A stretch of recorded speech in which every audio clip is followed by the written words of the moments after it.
কেহ যদি না জানে তা আপনি উজু টুজু করে নেন, আর উজু টুজু করে নমাজ চালু করে দেন আপনি। এবার নমাজ, তারাবির নমাজ কয় রাকাত? জোরে বলেন। আর তাহাজ্জুদের নামাজ? তাহাজ্জুদের নামাজ 8 রাকাত। অন্য মাসে যেটা তাহাজ্জুদ, রোজার মাসে ওইটা নামাজের নামই হলো তারাবি। নামাজে যেটাই রমজান মাসে যেটা তারাবির নামাজ, অন্য মাসে ওর নাম হলো তাহাজ্জুদের নামাজ। এবার আপনি নামাজ পড়তে শুরু করেন। কেমন করে নামাজ পড়বেন? দেখলেন রাত 10টা 11টা হয়ে গেল, এবার নামাজ পড়তে লাগলেন। এক রাকাত পড়তে কমসে কম 8 ঘন্টা লাগাচ্ছে আপনার। 8 ঘন্টা তেলাওয়াত করেন। বললেন মাওলানা শুধু সূরা ফাতিহা আর কুল আল্লাহ ছাড়া কিচ্ছু জানি না, 8 ঘন্টা কেমন করে পড়বো? এখানে প্রশ্নটা জাগে না? সুবহানাল্লাহ। আপনি আলহামদু সূরা পড়েন, আর একটাই সূরা জানছেন মনে করেন, বা দুটাই তিনটা পাঁচটাই জানছেন, ও কোটা কি আপনি বারবার ঘুরিয়ে ঘুরিয়ে পড়েন রেখাতে। একবার কুল আল্লাহ পড়া হয়ে গেল তো হাত পায়ে আছে, আবার পড়েন, আবার পড়েন, আবার পড়েন, আবার পড়েন, আবার পড়েন। পড়তে পড়তে যখন দেখবেন যে আপ খাসতে গেছে, 15-20 মিনিট হয়ে গেছে, তখন আপনি রুকুতে যান। রুকু দোয়া পড়েন, পড়িতে আছেন, পড়িতে আছেন, পড়িতে আছেন, পড়িতে আছেন, যত পারবেন পড়িতে থাকেন রুকুর দোয়াটাকে। এবার দেখবেন যে আমি কলন্ত হয়ে গেছি, তখন আবার সামি আল্লাহু লিমান বলে আপনি দাঁড়ান, দিয়ে প্রথম সাজদাতে আপনি পড়ে যান। সাজদাতে আপনি পড়ে গেলেন, সাজদার দোয়া পড়িতে আছেন, পড়িতে আছেন, পড়িতে আছেন, পড়িতে আছেন। দেখবেন আমি কলন্ত হয়ে গেছি, খাস্তানা হয়ে গেছে, তখন আপনি সাজদা থেকে উঠেন আর দিয়ে পড়িতে লাগেন রব্বিক ফিরলি, রব্বিক ফিরলি, রব্বিক ফিরলি, রব্বিক ফিরলি, রব্বিক ফিরলি। যত পারবেন পড়েন। এর মানে আল্লাহ তুমি আমাকে মাফ করে দাও, আল্লাহ মাফ করে দাও, আল্লাহ আমাকে মাফ করে দাও, এটা দোয়ার মানে রব্বিক ফিরলি, রব্বিক ফিরলি, রব্বিক ফিরলি। যত পারবেন পড়েন। এবার পড়তে পড়তে দেখলেন আমি এখন কালন্ত হয়ে গেছি, আবার সিজদাতে পড়ে যান আপনি, আবার সিজদার দোয়া লম্বা করে পড়িতে থাকেন, পড়িতে থাকেন, পড়িতে থাকেন। এইবারে পড়তে পড়তে দেখলেন আমি কালন্ত হয়ে গেছি, তখন দ্বিতীয় রাকাতের জন্য আপনি উঠেন। এরকম করে যদি 8 ঘন্টা পড়েন, তো 2 রাকাত নামাজ পড়তে কতক্ষণ লাগবে? জোরে বলেন। 1 ঘন্টা লাগবে। এবার 2 রাকাত পড়ে আপনি একটু আরাম করেন। কেমন আরাম? পারেন তো কোরআন পড়িতে লাগেন না, তো এই সূরাগুলো মনে মনে আপনি পড়িতে লাগেন। এবার আপনি 8 ঘন্টা এদিক ওদিক করলেন, আবার পড়িতে লাগলেন নামাজ। উজু আছে তো ঠিক আছে, না আছে উজু করে আবার নামাজ পড়িতে লাগলেন এরকম ভাবে লম্বা লম্বা করে, আবার 1 ঘন্টা আপনার কেটে গেল। এবার আপনি এদিক ওদিক করলেন, আবার নামাজ পড়লেন এরকম করে করে। এবারে করতে করতে করতে দেখবেন যে আমার নামাজ এখন শেষ হইতে আসছে বা শেষ হয়ে গেল। বেতুর টেতুর পড়লেন, এবার দেখবেন যে আমি এখন 3:30টার সময়তে সাহারি খাবো। এইবারে আপনি 8 ঘন্টা সময়টাকে হাতে রাখেন। যেমন এই ঘড়িতে 3টা বাজলো, আল্লাহুস সামাদ। আপনার বাড়িতে যদি ওরকম কোনো রুম বানা থাকে, ওই রুমে চলে যান একান্তিত ভাবে, যেখানে আপনার বিবি আপনাকে যাবে না, ডিস্টার্ব করবে না, আপনার ছেলেরা ডিস্টার্ব করবে না, যেখানে আপনার কানে কোনো আওয়াজ যাবে না, বা মসজিদের কোনো কোণাতে লেগে যান আর দোয়া করতে শুরু করেন। প্রথমে আল্লাহর তারিফ মানে সূরা ফাতিহা পড়বেন, নবীর পরে দুরূদ পড়বেন, আর তারপরে যে আপনি দোয়া করতে লাগলেন। দোয়া কবুল হবে না? আল্লাহ তুমি আজ দোয়া কবুল করো, আল্লাহ তোমাকে আজ মাফ দিতেই হবে। আল্লাহ তুমি মাফ না দিবে তো কে দিবে? আল্লাহ আমরা যে পাপী গুনাহগার বান্দা, আল্লাহ কার কাছে আমরা মাফ চাইবো? আল্লাহ তুমি মাফ চাও। রাসূল বলেছেন উম্মত রে, আল্লাহর ডরে, আল্লাহর ভয়ে কানতে কানতে তোমার চোখ দিয়ে যদি 1 ফোঁটা পানি গলা ঝরে যায়, আল্লাহর ডরে, জাহান্নামের ডরে তোমার কানতে কানতে চোখ দিয়ে যদি 1 ফোঁটা পানি বের হয়ে যায়, আরে আমার উম্মতের দল, তোমার এই চোখের পানিতে তোমার জন্য আল্লাহ জাহান্নামের আগুনকে হারাম করে দেবে। সুবহানাল্লাহ।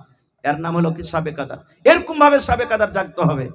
হায়রে আল্লাহ, আফসোসের কথা, আজকে আমরা মুসলমান যে জিনিসটা এত ফজিলত, আমরা সেই ফজিলত থেকে দূরে আছি। আর একটু আগে চলেন ভাই আমার। আল্লাহ রাব্বুল আলামিন এই পাক পবিত্র রমজান মাস যখন শুরু হয়ে যায়, যেমনই রমজান মাসের চাঁদ উঠে গেল, আল্লাহ রাব্বুল আলামিন 2টা ফেরেশতাকে জমিনের ভিতরে পাঠিয়ে দেন। 2টা এলান করনেওয়ালা জমিনের ভিতরে আসি, আর ওই ফেরেশতা 2টা আসাবার এলান করেন। একজন ফেরেশতা এলান করেন, ওরে মিড়কাহা গ্রামের নওজওয়ান, যুবক, বুড়া, বুজুর্গ, বাপজিরা, মায়েরা, খালারা, তোমরা শুনে নাও। ফেরেশতা একজন এলান করলেন, ও গুনাহ করনেওয়ালা, রুকে যাও, রুকে যাও, রুকে যাও, রুকে যাও, আর গুনাহ করিও না।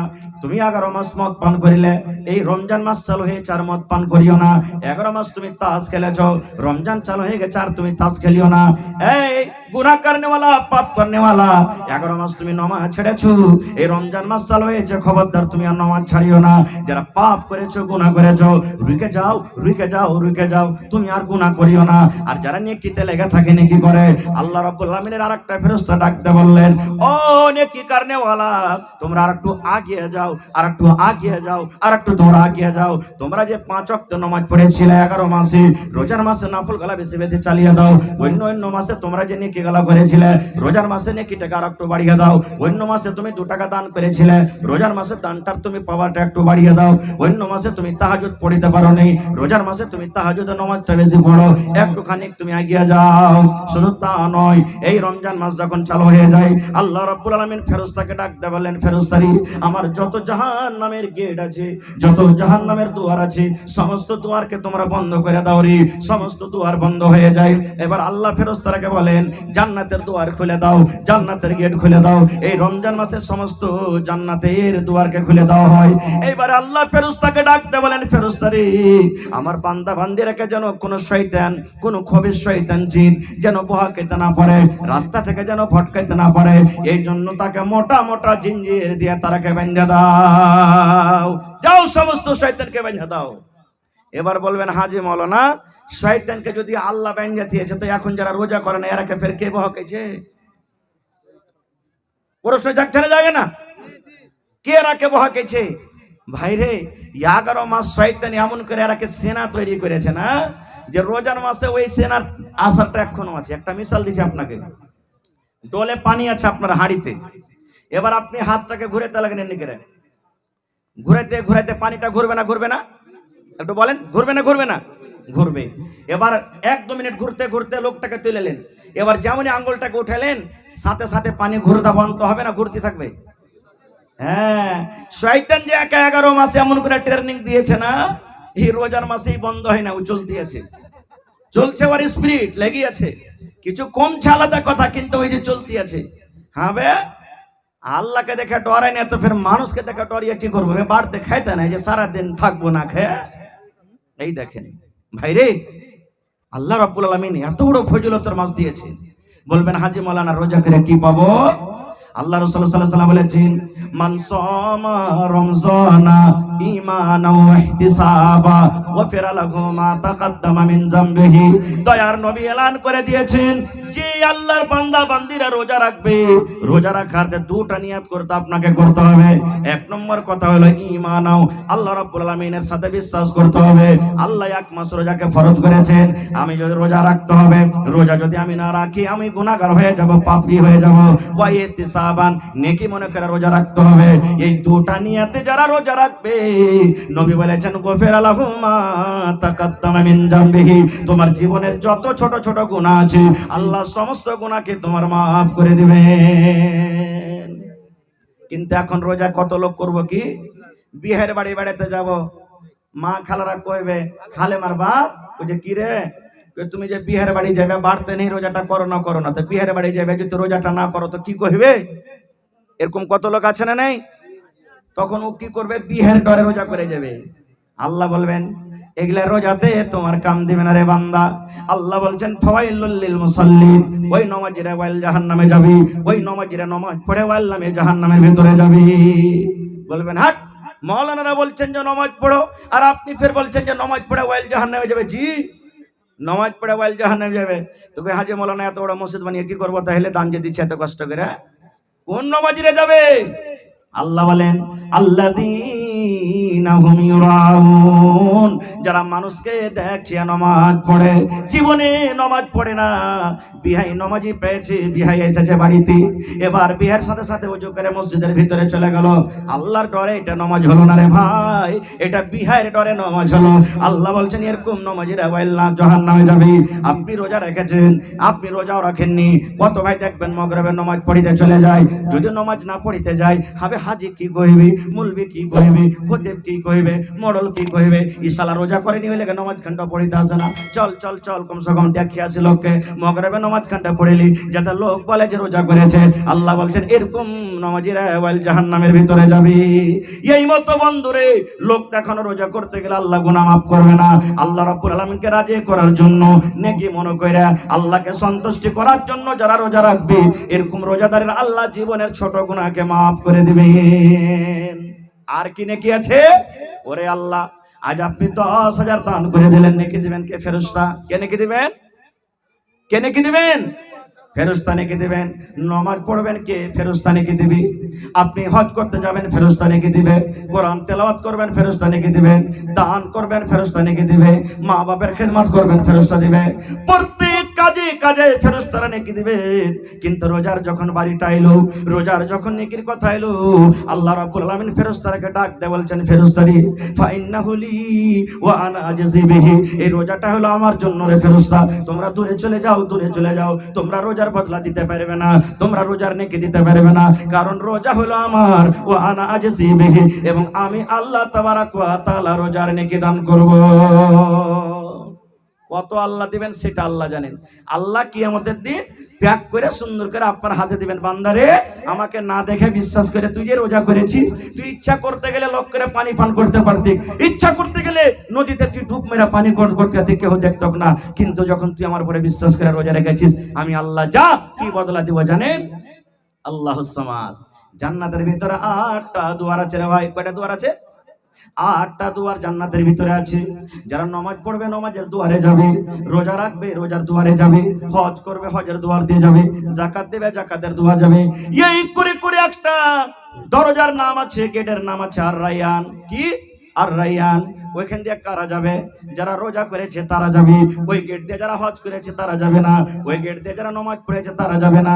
ওই গেট দিয়ে যারা দান করেছে তারা যাবে না। কারা যাবে? রোজাদারেরা যাবে। কিয়ামতের দিন আল্লাহ এলান করবেন, আইনা সায়মন, আইনা সায়মন, আইনা সায়মন, আইনা সায়মন। ও রোজাদার তোমরা কোথায় আছো? রোজাদার তোমরা কোথায় আছো রে? আবেদা জাহেদা খালেদা, এই তোমরা কোথায় আছো রে? রোজা যারা রেখেছো কোথায় আছো? এসো এসো এসো, তোমরা আমার এই জান্নাত, এই রায়্যান দিয়ে তোমরা জান্নাতের ভিতরে চলে যাও। এবার যত রোজাদার আছে এবার ওই জান্নাতের রায়্যান দিয়ে ঢুকে যাবে। ঢুকতে ঢুকতে ঢুকতে নবী বলেছেন উম্মত রে, যখন সমস্ত রোজাদার জান্নাতের ভিতরে চলে যাবে, এবার রায়্যান দরজাটাকে বন্ধ করে দেওয়া হবে। এবার যেমনই বন্ধ করে দেওয়া হলো, বিনা রোজাদার আর কিন্তু ওই গেট দিয়ে ঢুকতে পারবে না। সুবহানাল্লাহ। Special gate. আল্লাহ নবীর সাহাবী হযরত আবু বকর বলছেন, হুজুর জান্নাতের ভিতরে 8টা দুয়ার আছে, আর দুয়ার গালা ডাকবে আমার দিক দিয়ে এসো। যারা নামাজ পড়েছে নামাজের দুয়ার বলবে আমার দিক দিয়ে এসো। যারা রোজা রেখেছে রোজার দুয়ার বলবে আমার দিক দিয়ে এসো। যারা দান করেছে দানের দুয়ার বলবে আমার দিক দিয়ে এসো। এরকম কি কোনো মানুষ হবে যে লোকটা দুয়ারের আগা দিক দিয়ে হাঁটবে আর সমস্ত 8টা দুয়ার তাকে ডাকবে আমার দিক দিয়ে এসো, আমার দিক দিয়ে এসো, আমার দিক দিয়ে এসো? এরকম কি কোনো আল্লাহর বান্দা আছে? রাসূল বলছেন, হ্যাঁ রে আবু বকর, হ্যাঁ আছে। আর যত লোক যাবে তাদের মধ্যে একটা তুমি আছো। সে আবু বকরটা কে জানেন? আবু বকরটা কে? হায়রে আল্লাহ। নবীজি একদিন সাহাবীরাকে বলছেন দান করো। রাসূল সাহাবীরাকে বলছেন দান করো, বাড়ি চলে গেলেন। দানে পাল্লা পাল্লি শুরু করে দিলেন। উমর ফারুক মনে মনে হাসছেন, আজ আবু বকরকে দান করে জিতবো। যেমন আজ আপনারা পাল্লা পাল্লি দেখালেন, কি দেখালেন না? হ্যাঁ, আমি দিন 10,000, আর তুই দিবি না কেন? তুই 6,000 টাকা দে। তুই 10,000 দিন, তুই 15,000 টাকা দে। এটা জায়েজ আছে, এটা কোনো নাজায়েজের কারণ নেই এখানে। কিন্তু আল্লাহকে সন্তুষ্ট করার জন্য হচ্ছে, লোক দেখানো নাই। এবার উমর ফারুক বাড়ি চলে গেলেন, আজ আবু বকরকে দান করে জিতবো। বাড়ি চলে গেলেন, কপি কলম নিয়ে বসলেন, মালকে 2 ভাগে ভাগ করলেন। 1 ভাগ মাল বাড়িতে রাখলেন, আর 1 ভাগ মাল এসে নবীর দরবারে হাজির করলেন। আর মনে মনে কিন্তু খুশি, আজ আবু বকরকে দান করে বলেন জিতবো। এবার আবু বকর রাদিয়াল্লাহু তাআলা আনহু বাড়ি চলে গেলেন। বাড়িতে যাওয়ার পর তখন বিবিকে বলছেন, হ্যাঁ গো, নবীজি দান চেয়েছেন যে দান দাও, বাড়িতে কিছু আছে? ওরে সুবহানাল্লাহ, দেখুন কত গরিব মানুষ। বিবি বলছেন, স্বামী গো, মাত্র 1 সামান 2.5 কিলো যাও কিংবা জয়ের আঠা আছে কোনো স্বামী যান, আর কিন্তু আমার বাড়িতে কিছু নাই। ওরে আল্লাহ, গ্রামের যদি মডল হাজি সাহেব সবাই 10,000 5,000 দিচ্ছে, আর ও যদি কয়ে যে আমি 100টা টাকা দেবো, আপনারা চিন্তা করবেন না? করবেন না? মৌলানা ঘুরিয়ে দেন, ওর বদলে আমারই দিয়ে দেবো টাকাটা। কত লোক বলে দেবেন? হযরত আবু বকর সাহাবীর মধ্যে বড় সাহাবী বলছেন, আল্লাহ, উমর উট, উসমান গানি ঘোড়া, উট, ছাগল, বকরি, সোনা চাঁদি সব দান করলে, আর সামান্য একটা আমি নিয়ে কেমন করে যাব? খায়ের যা হোক, ওই দান কোটাকে নিয়ে ওপর থেকে চাদর দিয়ে ঢেকে নিলেন, গায়ে দিয়ে দিলেন, আর দিয়ে চলে গেলেন। কেউ না জানতে পারে ঢেরিতে ঢেলে দিলেন। মানুষ কহে যেখানে রাইত হয় বাঘের ডর হয়, যে যেখানে পালাবো যেখানে রাইত হবে কিংবা গাড়ি খারাপ হবে, নাকি? ডাকাতের যেখানে ডর আছে, যেখানে তাড়াতাড়ি করে পালাবো যেন ডাকাত ছিনতাই না করে, ওখানে রাইত হবে কিংবা গাড়ি খারাপ হবে। তো আবু বকর রাদিয়াল্লাহু তাআলা আনহু বললেন যে কাউকে জানাবো না, আমি ঢেলে দেবো ঢেরিতে। এবার রাসূল হাজিরি শুরু করে দিলেন। হে উমার, তুমি কি দিয়েছো বাবা? নবী গো, মালকে দুই ভাগ করে এক ভাগ বাড়িতে রেখেছি, এক ভাগ দিয়ে দিয়েছি। এই করতে করতে আব্দুর রহমান, তুমি কি দিয়েছো? নবী গো, আমি 1000 কিলো খাজুর দান করে দিয়েছি। নবী বলছেন আবু বকর, তুমি কি দিয়েছো বাবা? আজকে কি তুমি দান করেছো? আবু বকর বললেন, ইয়া রাসূলুল্লাহ, কি আমি দান করেছি ওটা জিজ্ঞাসা না করে, নবী গো, আমি বাড়িতে কি রেখেছি আর কি দান করেছি এটা জিজ্ঞাসা করেন। নবী বললেন, কি দান করেছো, কি বাড়িতে রেখেছো? এবার আবু বকর রাদিয়াল্লাহু তাআলা বলছেন, আল্লাহ